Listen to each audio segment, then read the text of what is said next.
Isipin mo na ang iyong anak ay inakusahan ng isang seryosong bagay, nang hindi makatarungan, sa isang lugar kung saan dapat lamang siyang nag-enjoy. Ito ang sakit na nararamdaman ni Ezra, habang nakikita ang kanyang anak na si Kael, na inakusahan ng pagnanakaw sa isang tindahan ng laruan. Ang kahihiyan, takot, at pakiramdam ng kawalang kapangyarihan, lahat ito ay lumutang sa isang iglap. Paano ka magre-react kung ikaw ay nasa kanyang kalagayan? At higit pa, paano mo haharapin ang pagtuklas ng isang hindi inaasahang katotohanan na lubos na nagbabago sa sitwasyon? Sa video na ito, ipapakita namin sa iyo kung paano ang isang simpleng interbensyon ng isang ama ay hindi lamang nagbago ng isang walang batayang akusasyon, kundi pati na rin ang paraan kung paano natutunan ng lahat ng sangkot ang isang makapangyarihang aral tungkol sa paghuhusga, empatiya, at pagpapakumbaba. Malalaman mo na, madalas, ang ating nakikita ay hindi eksaktong kung ano ang tila. Maghanda para sa isang kwentong makakapagpaluha sa iyo at, marahil, makatutulong sa iyong magmuni-muni tungkol sa iyong sariling mga asal sa araw-araw. Kung hindi ka pa nakasubscribe sa channel, mag-subscribe at ibahagi ang iyong opinion. Si Kael ay 8 taong gulang lamang, ngunit dala niya sa kanyang dibdib ang kuryosidad at pang-akit ng isang mananaliksik. Sa araw na iyon na maaraw, dinala siya ng kanyang ina sa sentro ng lungsod, kung saan ang malaking tindahan ng laruan ay nagniningning na parang isang kastilyo ng mga pangarap. Sa sandaling tumawid ang kanyang maliliit na paa sa pintuan ng salamin, mayroong isang bagay sa kanyang kalooban ang nagising, isang ligaya na halos imposibleng pigilin. Ang kanyang mga mata, malalaki at buhay na buhay, ay naglalakbay sa bawat koridor, ngunit ang vitrin, sa dulo ng tindahan, ang tumawag sa kanyang atensyon na parang isang magnet. Doon, sa harap niya, nakahimlay ang bagay ng kanyang mga pangarap, isang pulang at itim na remote control na kotse, na may mga detalye sa pilak, nagniningning sa ilalim ng liwanag ng mga estante. Ang laruan ay tila kayang umabot ng mga bilis na tanging nakita lamang ni Kael sa mga pelikula, na dumudula sa sahig ng may kagalakan. Tumalo ng kanyang puso. Maaari niyang isipin ang kontrol sa kanyang mga kamay, nararamdaman ang kapangyarihan ng paggabay sa kotse na iyon sa mga kalye ng kanyang imahinasyon. Lapit siya ng lapit, halos idinadampi ang kanyang mukha sa salamin ng vitrin, sinisyasat ang bawat detalye. Ito ang uri ng laruan na hindi lamang nagpapangarap sa mga bata, kundi nagbibigay buhay sa mga pangarap na iyon. Sa bawat segundo na siya ay nandiyan, nakatingin, nagnanais siyang sana ay magkaroon siya nito. Pero alam ni Kael, mula sa karanasan, na hindi siya makapagpapasyal kay tatay tungkol dito. Napag-usapan na nila ang pangangailangan na mag-ipon at kung paano ang mga mamahaling laruan ay hindi abot kamay sa kasalukuyan. May kamalayan ang bata dito, ngunit ang pagnanasa, ang pagnanasa ay nananatiling matatag sa kanyang puso. Ayaw ni Kael ng kotse para magpasikat o makipagkumpetensya sa mga kaibigan. Ang kanyang pagnanasa ay simple, halos walang kasalanan. Nais niyang lumikha ng mga sandali, mamuhay ng mga pakikipagsapalaran, tuklasin ang bilis at kontrol na maaring ihandog ng kotse na iyon. Isinasaalang-alang niya ang pagtakbo sa bakuran, umiwas sa mga hadlang, at lumikha ng isang mundo kung saan ang kotse ang magiging pangunahing tauhan ng kanyang mga pakikipagsapalaran. Nakasalamin sa kanyang mukha ang paghanga. Hinawakan niya ang salamin gamit ang dulo ng kanyang mga daliri, na parabang ang paghawak na iyon ay mas magpapadikit sa kanyang pagnanasa. Sa bawat segundo na siya ay nakatayo roon, nanonood, nagtatanong si Kael kung paano kung ang kotse na iyon ay kanya, kung paano niya ito pahihirapan sa mga kalye at bangketa. Sa kaibuturan ng kanyang puso, alam niyang malayo ang pangarap na iyon, ngunit sa ngayon, ang pagmamasid ay sapat na. Ngunit sa sandaling iyon, hindi napansin ni Kael na may isang empleyado ng tindahan na nagmamasid sa kanya mula sa malayo, na may isang ekspresyong puno ng pagdududa. Habang si Kael ay patuloy na nagmamasid sa kotse, lubos na nalulubog sa mundo ng mga posibilidad, mayroong isang kakaibang pangyayari na nagsimula na mangyari na hindi niya namamalayan. Sa likod ng counter ng tindahan, si Mauro, isa sa mga empleyado, ay may nakatutok na mata sa batang iyon. Matagal nang nagtatrabaho si Mauro roon at, bilang isang taong araw-araw na nakikipag-ugnayan sa lahat ng uri ng kliyente, Mabilis na napansin ng kanyang sanay na mata ang matinding pagkakahumaling ni Kael sa laruan. Maaring isa na namang bata na nangangarap, ngunit si Mauro, sa kanyang pagdududa, ay nakaramdam na dapat niyang bantayan ito. Si Kael, na walang kaalam-alam na siya ay pinagmamasdan, sa wakas ay nagtipon ng lakas ng loob, at iniunat ang kanyang kamay upang kunin ang kotse mula sa estante. Ito ay isang inosenteng galaw, halos automatiko. Nais lamang niyang hawakan ang laruan, maramdaman ang bigat nito, at mas malapitan itong tingnan. Sa wakas, sa imahinasyon ng isang bata, ang paghawak ay nagiging realidad ng mga pangarap. Gayunpaman, sa mga sandaling iyon, ang kanyang pokus ay napakalaki kaya't hindi niya napansin ang isang mahalagang detalye. Sa pagkuha niya ng kotse, dahan-dahan siyang umalis mula sa lugar kung saan naroroon ang mga laruan at nagsimulang lumapit sa pintuan, patuloy na humahanga sa bagay. Si Mauro, na umusad na diskarte, ay nag-interpret ng galaw ni Kael sa ibang paraan. Para sa kanya, ito ay tila isang maliwanag na akto ng pagsubok na magnakaw. Ang mga nakaraang karanasan niya sa mga malilikot na bata na paminsan-minsan, ay nagtatangkang umalis, na may mga laruan na nakatago sa kanilang mga bulsa, ay laging nag-iwan sa kanya ng estado ng pag-aalala. At, sa kanyang mga mata, si Kael ay hindi naiiba. Oy, bata! Ang boses ni Mauro ay tumaga sa hangin, na may isang matigas na tono na agad na nagpasira sa bula ng konsentrasyon ni Kael. Ang bata ay umiwas, natatakot, na hindi naunawaan ang dahilan ng paglapit na iyon. Mabilis na lumapit si Mauro, nakabukod ang mga braso at may ekspresyon na puno ng pagdududa. Ano ang ginagawa mo sa laruan na iyan? Mukhang alis ka na sa tindahan kasama ito. Hindi ba? Patuloy si Mauro, walang ibinigay na oras kay Kael para makasagot. Ang bata, habang hawak pa rin ang kotse sa kanyang mga kamay, ay bumuka ang bibig upang sumagot, ngunit walang salita ang lumabas. Tumingin siya sa paligid, napansin na ang ilang mga customer ay nagsimula ng magbigay pansin sa eksena, na nagdulot ng pamumula sa kanyang mga pisngi dahil sa kahihiyan. Hindi ito ang unang pagkakataon na nakaramdam si Kael ng ganitong uri ng presyon, ngunit sa pagkakataong ito ay iba. Nais lang niyang humanga sa kotse, walang iba, ngunit ngayon ay narito siya, sa harap ng lahat, na inakusahan ng hindi makatarungan. Ang bigat ng kotse sa kanyang mga kamay ay tila na double, at ang kanyang mga mata ay nagsimulang kumikislap mula sa mga luha na hindi nadarama. Hindi nagbigay si Mauro, na natiling matatag. Magnanakaw ka, hindi ba? Maari kang umamin. Bakit hindi mo iniwan ang laruan sa estante? Ang tigas ng kanyang mga salita ay tila bumibigat kay Kael, na nanginginig ang ulo sa pagtanggi. Akala ko, gusto ko lang sanang tingnan ng malapitan. Naisip ni Kael na sa wakas ay nakapagbulalas, ang kanyang tinig ay nanginginig at halos hindi marinig. Gayunpaman, si Mauro ay tila hindi kumbinsido. Ang eksena ay malapit ng umakyat pa, na may mga nagmamasid na mga tingin at mga bulong-bulungan na kumakalat sa tindahan.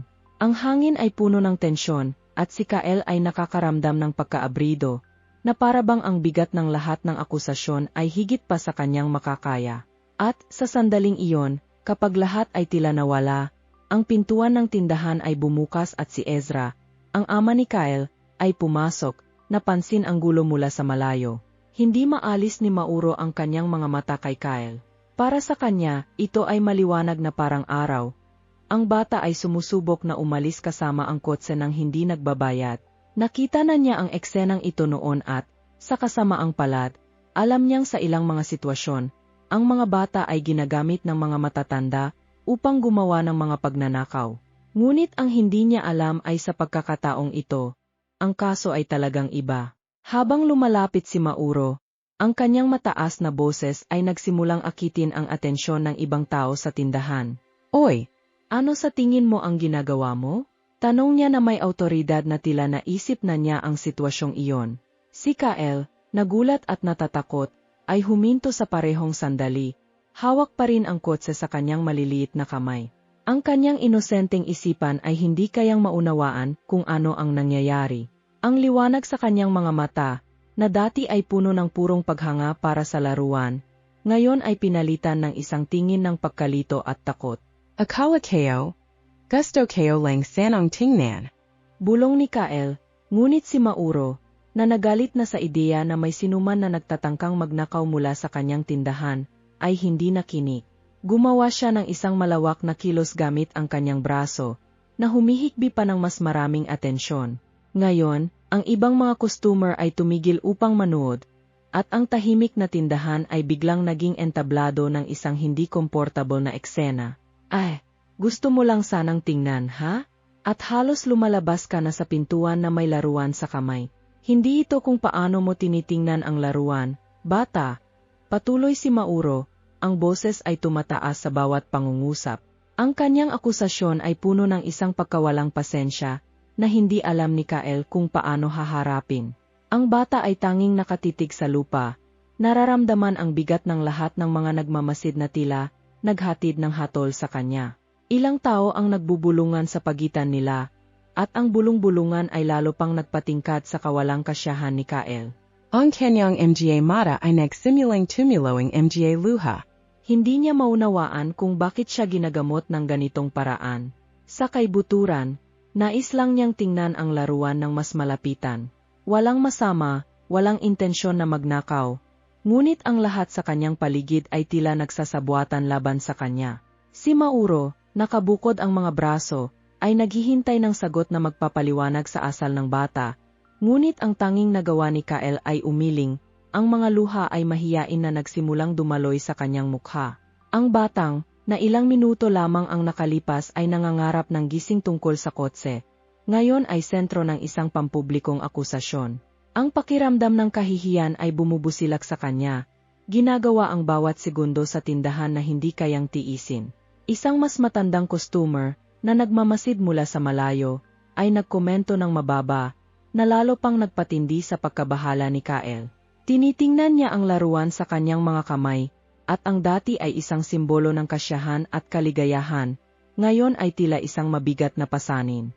Hindi niya alam kung ano ang sasabihin, kung paano ipagtanggol ang sarili. Ang kanyang mga salita ay nawawala sa gitna ng lahat ng gulo at, palagi, siya ay nagnanais na mawala mula sa lugar na iyon. Ang tensyon sa hangin ay tumataas at si Mauro, na hindi pa rin makapaniwala sa katahimikan ng bata, ay malapit ng tumawag ng seguridad. Ngunit, bigla, isang pamilyar na tunog ang umuugong sa tindahan. Ito ay ang matibay na boses ni Ezra, ang ama ni Kyle, nakakarating lamang at nakita ang eksena mula sa malayo. Ang kanyang tingin ay agad na nakatagpo ng sa kanyang anak, at nang walang pag-aalinlangan, nagsimula siyang maglakad ng mabilis patungo kay Mauro at Kyle, handang makialam. Sa gitna ng lahat ng gulo, nang si Kyle ay nararamdaman na ang bigat ng mundo ay nasa kanyang mga balikat, bumukas ang mga pintuan ng tindahan, at pumasok si Ezra. Agad na nahatak ang kanyang tingin sa eksenang nagaganap malapit sa labasan. Nakita niya ang kanyang anak, may mga pulang mata at puno ng luha, na hinarap ng isang empleyado, habang ang ilang tao sa paligid ay nagbubulungan at nagmamasid na may kuryosidad. Bumilis ang tibok ng puso ni Ezra. Alam niyang may mali. Nang walang pag-aalinlangan, mabilis siyang naglakad patungo sa grupo. May tensyon sa kanyang mukha at isang nag-aalala na ekspresyon. Nang siya ay lumapit, narinig niya ang mga huling salita ni Mauro, na patuloy na inaakusahan si Kyle ng pagtatangkang magnakaw. Si Ezra, sa kabila ng tensyon na nararamdaman, ay nanatiling kalmado. Kailangan niyang maunawaan kung ano ang nangyayari, bago siya kumilos. Excuse me, nawasak ni Ezra, sa isang matibay ngunit kontroladong tono. Ito ang aking anak, si Kyle. Ano ang nangyari dito? Si Mauro, na nakabukod ang mga braso, ay humakbang pabalik, ngunit ang kanyang matigas na tingin ay hindi humupa. Ang anak mo ay sumusubok na umalis ng tindahan na may laruan ng hindi nagbabayad. Halos lumalabas na siya mula sa area ng tindahan na may kotse sa mga kamay. Humarap si Ezra kay Kyle, yumuko upang maabot ang taas ng kanyang anak, sinusubukang kalmahin siya sa kanyang presensya. Nakita niya kung gaano kaabala si Kyle. Pinahid ng bata ang mga luha gamit ang manggas ng kanyang kamiseta. Ang boses ay humahampas sa takot at kahihiyan na nararamdaman. Tatay, gusto ko lang sanang tingnan ang kotse ng malapitan. Hindi ko alam na lumampas na ako sa area. Ayaw ko sanang magnakaw. Nang marinig ang mga salita ng anak, Humigpit ang puso ni Ezra. Alam niyang hindi kailanman gagawa si Kael ng ganitong bagay ng sadya. Si Kael ay isang mausisang bata, ngunit higit sa lahat, siya ay mabait at magalang. Hinawakan ni Ezra ang balikat ni Kael ng may tigas, na nagpapakita ng seguridad. Kael, naniniwala ako sa iyo, mahinahon na sinabi ni Ezra, ngunit sapat na upang maramdaman ng anak ang suporta ng kanyang ama. Pagkatapos, siya ay tumayo, humarap kay Mauro. Tingnan mo, naunawaan ko na ginagawa mo lang ang iyong trabaho, ngunit hindi sumusubok na magnakaw ang aking anak. Nag-distract lang siya, tulad ng anumang bata. Mahilig siya sa mga kotse at nag-enjoy siya. Ito ay isang hindi pagkakaintindihan. Tumingin si Mauro kay Ezra, na tila sinusubukang iproseso ang sitwasyon. Ang ekspresyon sa mukha ng empleyado, na dati ay puno ng hindi pagkakatiwala, ay nagsimulang dahan-dahang lumambot. Mukhang may pag-aalinlangan pa rin siya, ngunit nang makita ang sinseridad sa mga mata ni Ezra at ang kahinaan ni Kael, may nagbago sa loob niya. Akala ko, gusto ko lang siguraduhin na walang masamang nangyayari, sagot ni Mauro, ngayon ay may mas mababang tono, halos nagpapaliwanag. Ang presensya ni Ezra, matatag at kalmado, ay nagbabago sa takbo ng sitwasyon. Ang tensyon sa tindahan ay nagsimulang humupa. Ang mga customer, na hanggang sa mga sandaling iyon ay nagmamasid sa eksena ng may kuryosidad, ay tila nakaka-relax din. Ang ilan ay umalis, na pagtanto na hindi ito ang iskandalo na inaasahan nila. Ang iba, na interesado pa rin, ay nanatili malapit, na tila naghihintay ng mas kasyasyang resolusyon.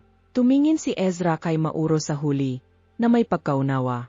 Naunawaan ko ang iyong panig, ngunit tinitiyak ko na hindi kailanman gagawin ni Kael ito sama-sama. Maari ba nating ayusin ito nang walang higit pang kahihiyan para sa kanya? Si Mauro, na medyo hindi pa rin komportable sa sitwasyon, ay huminga ng malalim at sa wakas ay tumango. Mukhang nasolusyonan na ang hindi pagkakaintindihan, ngunit ang sumunod na nangyari ay isang bagay na hindi kailanman maisip ni Mauro. Si Mauro, na nasa gitna pa rin ng kanyang pagdududa, ay tila hindi handang makinig kay Ezra. Paumanhin, ngunit malinaw ang sitwasyon. Siya ay nasa hangganan ng pag-alis mula sa tindahan na may kotse, at ito ay pagnanakaw, kahit paano mo ito tingnan. Kung hindi ka narito upang gumawa ng kahit ano tungkol dito, kailangan kong tawagan ang seguridad. Iginiit niya, tinitingnan si Kael na may ekspresyong pinagsama ang malamig at determinasyon.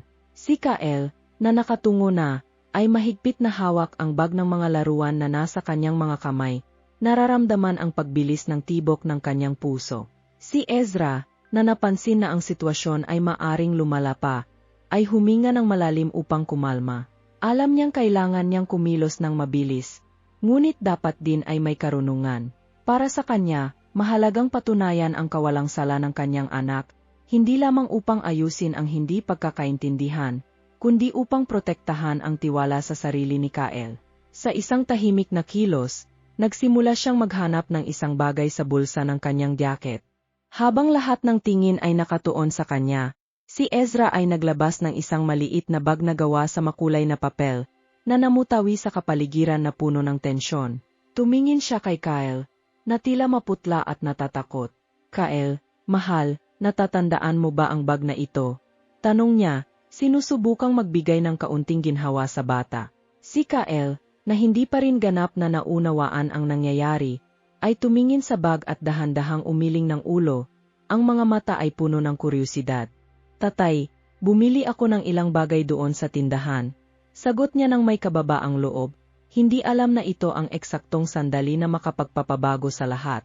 Sinimulan ni Ezra na buksan ang bag, na naglalantad ng isang koleksyon ng mga bagong laruan, bawat isa ay mas kaakit-akit kaysa sa isa. Sa mga ito, nakatampok ang labis na hinahangad na remote control na kotse na nakita ni Kael sa bintana ng tindahan. Ang kislap sa mga mata ng bata ay nagsimulang bumalik, ngunit may isang ulap ng kawalang katiyakan na naglalaro pa rin sa kanya. Ang kotse na ito, sabi ni Ezra, maingat na hinahawakan ito, ay binili ni Kael gamit ang kanyang ipon ilang linggo na ang nakalipas. Nag-ipon siya ng pera ng ilang buwan, at nang sa wakas ay nakakuha siya, pumunta siya dito upang bilhin ang talagang gusto niya.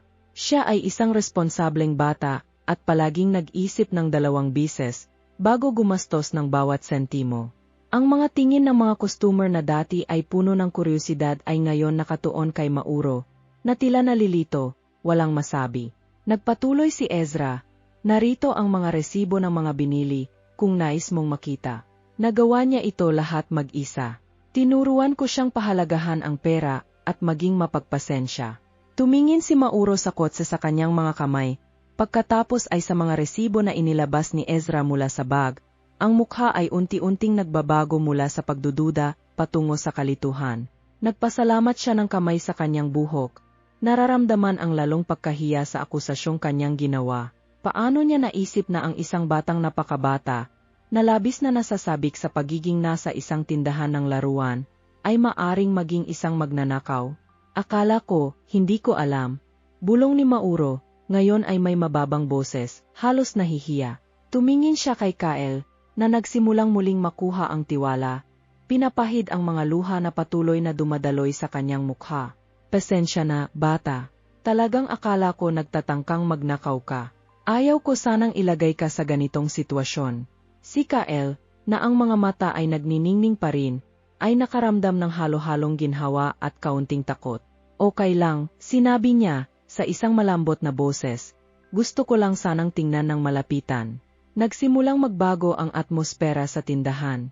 Ang bulong ng mga customer sa paligid ay napalitan ng isang tahimik na pagninilay, habang ang sitwasyon ay umuusad.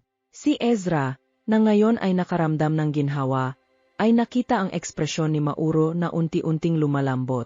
Ang tensyon sa hangin ay kapansin-pansin, ngunit ang pag-unawa ay nagsisimulang umusbong sa pagitan ng dalawa. Nagpasya si Ezra na ito ang tamang panahon, upang magdala ng mas positibong resolusyon sa lahat ng ito, nang hindi hinahayaan na masira ng sitwasyon ang araw ng sinuman. At sa kabila nito, nagpasya siyang magmungkahi ng isang bagay na hindi lamang makakatulong kay Mauro, kundi ipakita rin kay Kyle na ang kabaitan ay mas makapangyarihan kaysa sa akusasyon. Si Ezra, palaging kalmado at tahimik, ay huminga ng bahagya at, na may nakakaaliw na ngiti, tumingin sa mga mata ni Mauro. Tingnan mo, Mauro, ang hindi mo alam ay may espesyal na relasyon si Kyle sa laruan na ito. Nag-ipon siya ng ilang buwan para bilhin ito, at ang ginagawa niya rito ngayon ay simpleng paghahambing ng modelong mayroon siya sa bago sa shelf. Hindi mahirap para sa isang bata na maging mausisa, na gustong tingnan ng malapitan, madama ang pagkakaiba. Wala siyang intensyon na magnakaw. Si Mauro, na hanggang sa mga sandaling iyon ay matigas, na parang ipinagtatanggol ang isang di mapapawing posisyon, ay nagsimulang humina. Ang kanyang mga mata ay nakatingin sa sahig, at siya ay nakaramdam ng kabigatan mula sa sariling akusasyon. Ang katahimikan sa hangin ay hindi komportable. Ang mga customer na dati ay nagbubulungan sa isa't isa ngayon ay tahimik na nagmamasid sa eksena, nararamdaman ang bigat ng sitwasyon. Ang empleyado, na madalas na naniwala na siya ay tama, ay ngayon ay napagtanto na siya ang nagkamali. At hindi ito basta pagkakamali. Inilantad niya ang isang inosenteng bata sa kahihiyan, at ang realisasyong ito ay tumama sa kanya ng mabigat. Si Kyle, na may malalaking mata at mausisang tingin, ay nanatili sa tabi ng kanyang ama. Hindi na siya umiyak, ngunit ang kalituhan ay nandoon pa rin. Yumuko si Ezra, itinapat ang kanyang taas sa kay Kyle, at niyakap ito. Lahat ay magiging maayos, anak. Bulong niya na may pagmamahal, sinasabayan ang kamay sa buhok ng bata. Wala kang maling ginawa.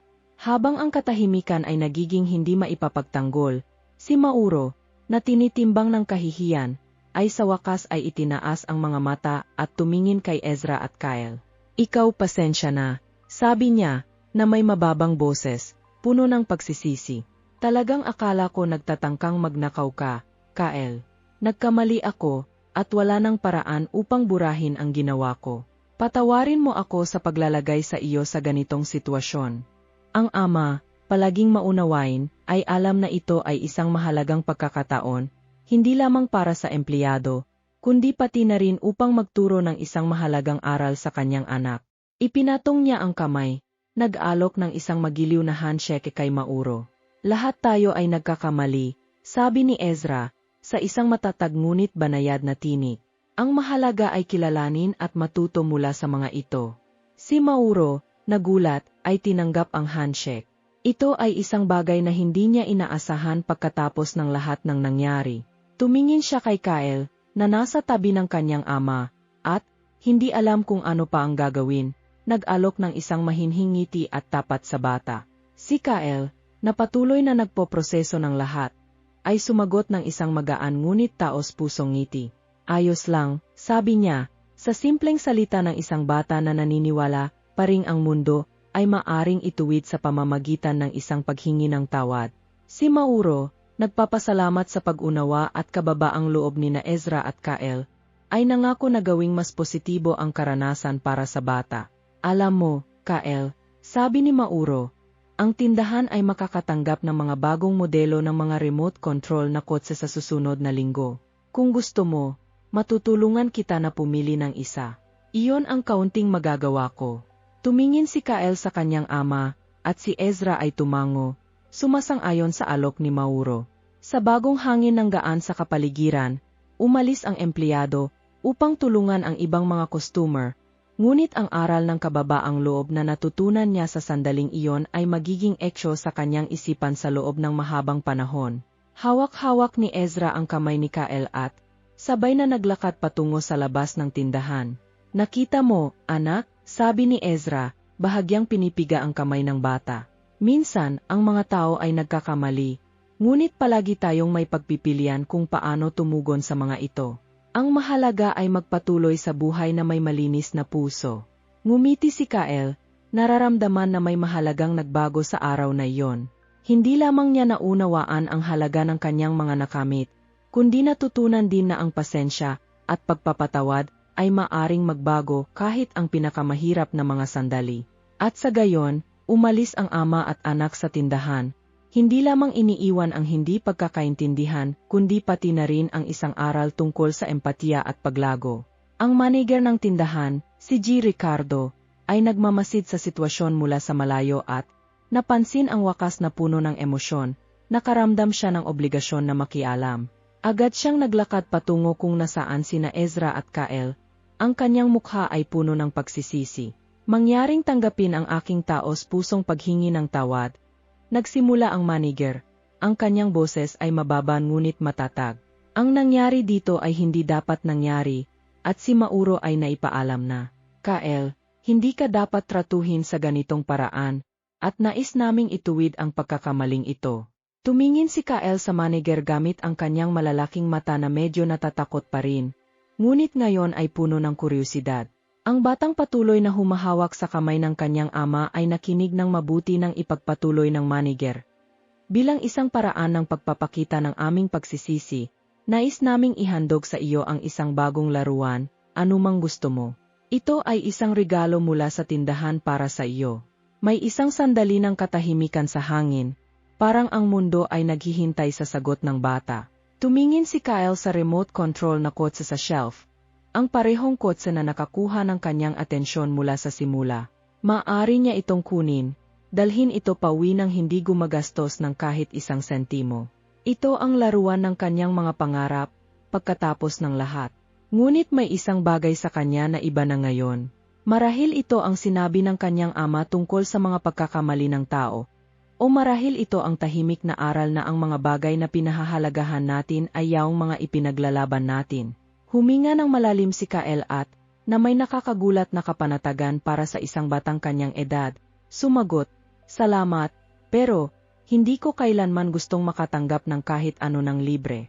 Gusto ko lang sanang mangarap ng kaunti. Ang kanyang mga salita, simple at taos-puso, ay umuukit ng aral para sa lahat sa paligid. Walang galit o sama ng loob sa kanyang boses, kundi ang kadalisayan ng isang tao na, kahit bata, ay naunawaan na ang halaga ng pagsisikap. Ang mga ilang salitang iyon ay tumama sa puso ng lahat ng naroroon. Si Mauro, na halatang emosyonal, ay ngumiti kay Kyle, walang masabi bilang sagot. Ano ang maaring sabihin pagkatapos ng isang napakalinis na demonstrasyon ng karakter? Si Ezra, na puno ng pagmamalaki sa kanyang anak, ay pinadaan ang kamay sa buhok ng bata at sinabi, mayroon kang malaking puso, Kyle. Ang pinakamalaking regalo na maaari mong magkaroon ay ang patuloy na maniwala sa iyong mga pangarap. Ngumiti si Kael sa kanyang ama, nararamdaman na siya ay mas magaan, mas tiwala sa sarili. Napagtanto niya na ang sandaling iyon ay hindi tungkol sa laruan, kundi tungkol sa isang mas malaking bagay. Tungkol ito sa kanyang pag-unawa na, minsan, ang talagang mahalaga ay hindi kung ano ang mayroon tayo sa mga kamay, kundi kung ano ang dala natin sa puso. Ang manager, na antig sa karunungan ni Kael, ay naglagay ng kamay sa balikat ni Ezra. Nagsisilbi kang nag-alaga sa isang kamanghamanghang bata. Sabi niya, kaunting mga bata, o kahit na mga matatanda, ang magkakaroon ng kaparehong reaksyon. Si Ezra ay simpleng ngumiti bilang sagot. Alam na ang sandaling ito ay isa sa mga alaala na mananatili sa isipan ni Kael, at pati na rin sa kanya.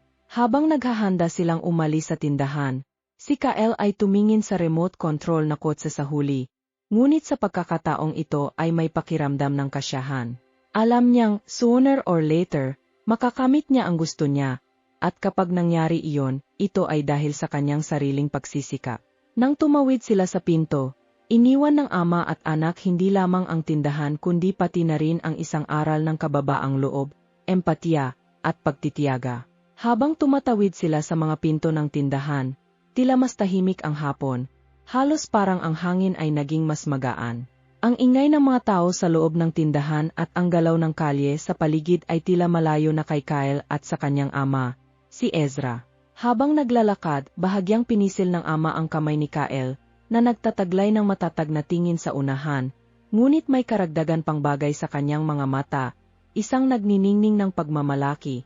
Ngunit pati na rin ang katiyakan na ito ay isang pagkakataon para sa isang mahalagang aral. Kael, nagsimula si Ezra, sa isang tahimik at matatag na boses. Ang nangyari sa loob ay isang mahirap na sitwasyon, ngunit ang pinakamahalaga ay ang mga natutunan natin mula dito. Tumingin si Kael sa kanyang ama, patuloy na sinusubukang iproseso ang lahat ng nangyari. Ramdam pa rin niya ang gaan ng pakiramdam dahil sa magandang kinalabasan, ngunit nandoon pa rin ang kalituhan. Hindi kayo naintindihan, ame? Bakit akala ni Mauro na ako ay gumagawa ng mali? Tanong ng bata, ang kanyang kawalang sala ay halata. Huminga si Ezra ng malalim, alam na ito ang tamang sandali, upang magturo ng isang bagay na dadalhin ni Kael sa kanyang buong buhay. Minsan, ang mga tao ay nakakakita lamang ng gusto nilang makita. Ipinaliwanag ni Ezra habang sila ay naglalakad ng magkatabi. Hindi ka kilala ni Mauro, hindi niya alam ang iyong mga intensyon, at sa halip na subukang unawain ang tunay na nangyayari, kumilos siya batay sa kung ano ang akala niyang alam. At iyon, Kael, ay maaring mangyari sa ating lahat.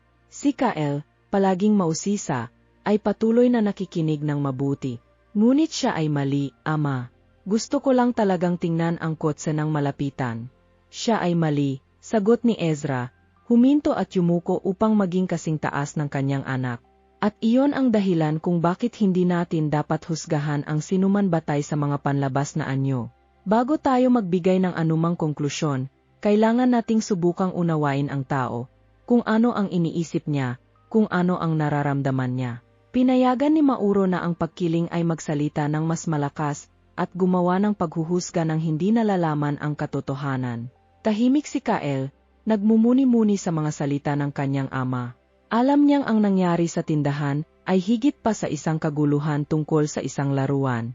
Mayroong mas malalim na bagay doon, isang bagay na nagbigay sa kanya ng pakiramdam ng responsibilidad, hindi lamang para sa kanyang sarili, kundi pati na rin kung paano siya makikitungo sa ibang tao sa hinaharap. Samantala, sa loob ng tindahan, si Mauro ay nagmumuni-muni din tungkol sa mga pangyayari. Bumalik siya sa kanyang pwesto, ngunit ang kanyang isipan ay malayo.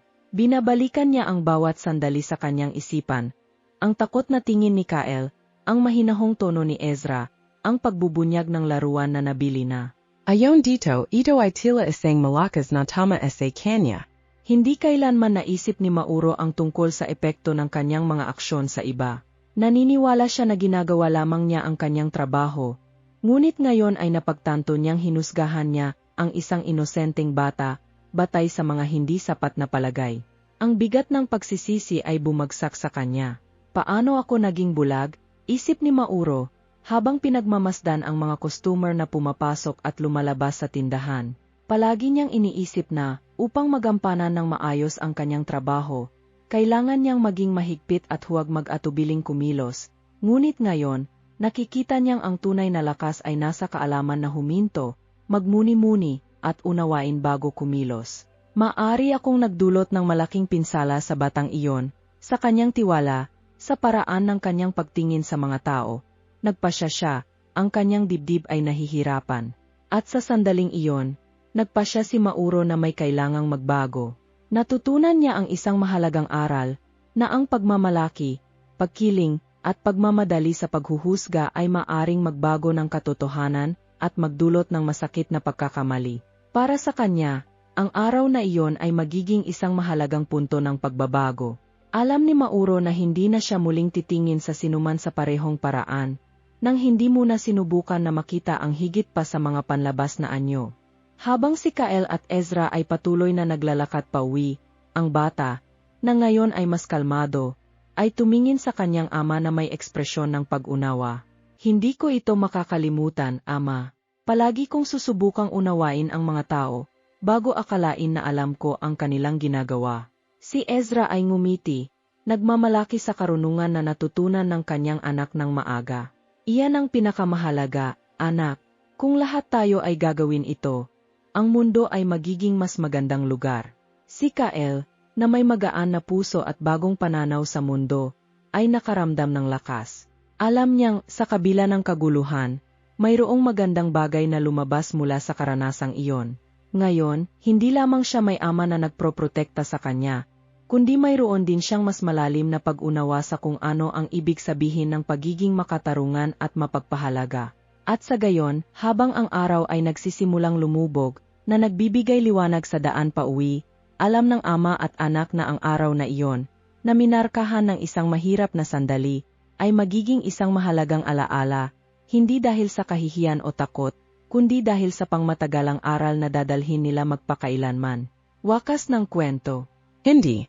Simula lamang ng isang mas matalinong, mas empatikong Kyle, at isang Mauro na bago, ay gagawin ang lahat upang hindi na muling magkamali.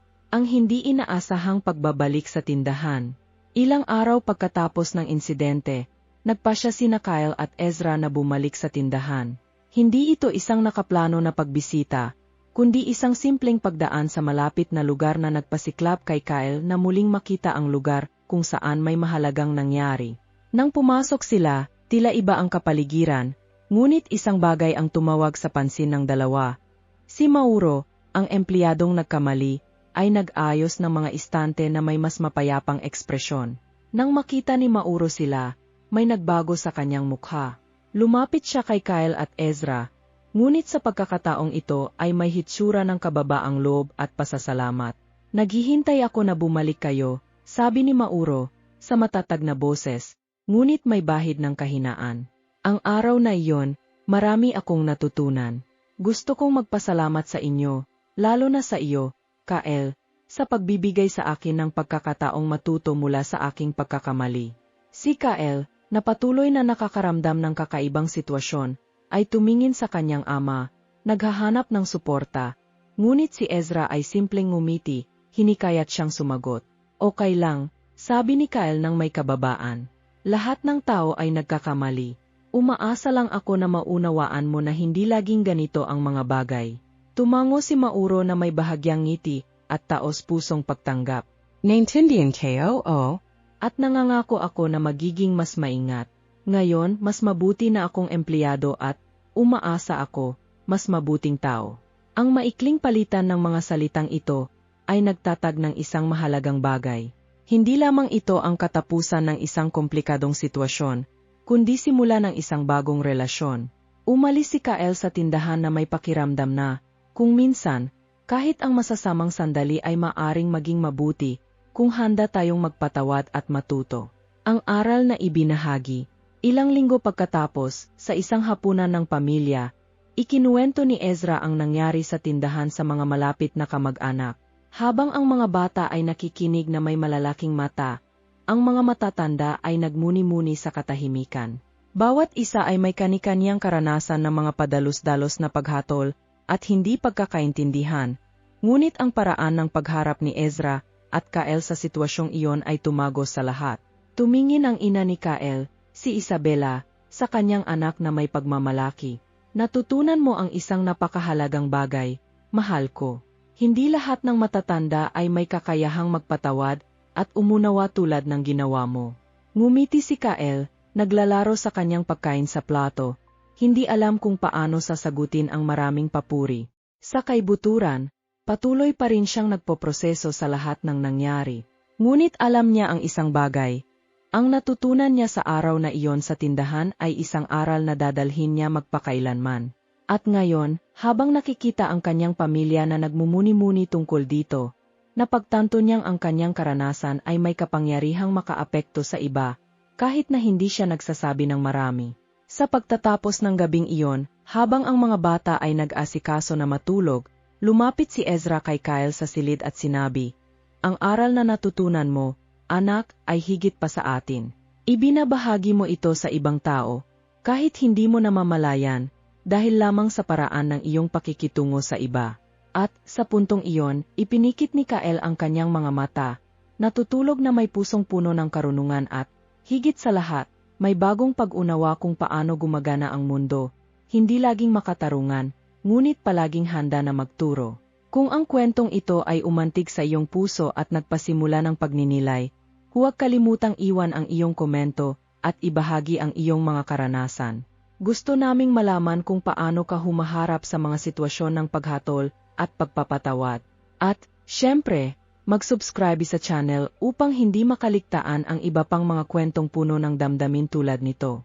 I-activate ang bell para makatanggap ng mga abiso at maging unang makakita ng aming susunod na video.